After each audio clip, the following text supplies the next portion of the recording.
could we welcome the next contestant, Alison Smith, to the lectern.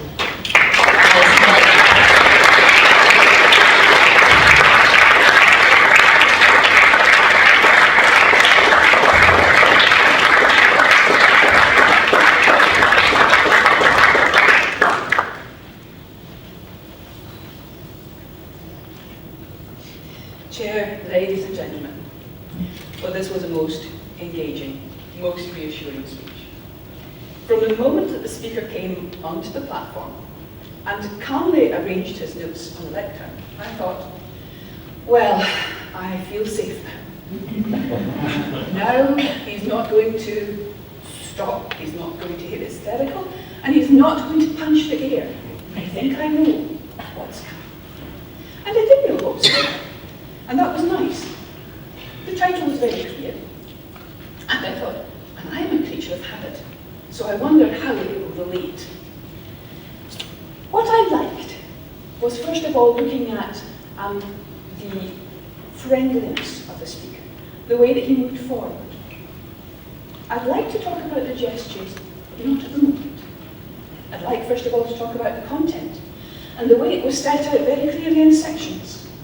The first thing, of course, was setting the scene using himself. I thought, surely we're not going into narrative, but we did not. It was a very careful setting of the scene. And then we were introduced to some very interesting characters, and I think he lives in the tenement in which I live because I recognised every single one of them.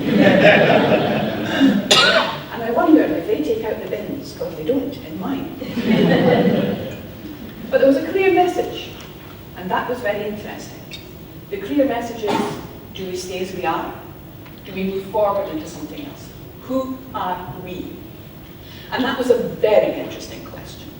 It was clever. And what was also clever was his use of vocabulary, his description.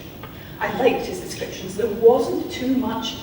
At one point I thought they were going to fall into the trap when we talked about the master of monotony, and I thought, please not, please. But it fitted very well. I loved his little vignettes. The cluster of cherry tomatoes made me think, I know who Leroy is. It didn't fall into the trap. He talked about the state of being tedious. I love words like that. Short words that have a huge impact. That was good. In terms of the content also, was the subject appropriate? Yes, because we could all relate. We've all tried to break away from this. I loved the wee penguin biscuit. I liked the tiny pauses. The pauses were good, they were not too much. The gestures, I thought were well contained, but a little repetitious. And if I'm going to have some feedback at this stage, and I will summarise, then by all means keep them here because it's your subject, but not all the time. Try and get something different. Facial gestures, on the other hand, were very good, and I liked those. The humour was very gentle, the voice was not a thunderer, and perhaps there could be a little modulation. And one word of advice, do not speak on an exhalation. A little bit of breath control would be good.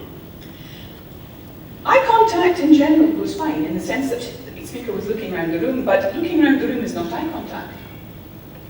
And sometimes taking that little bit of time to identify someone would be good.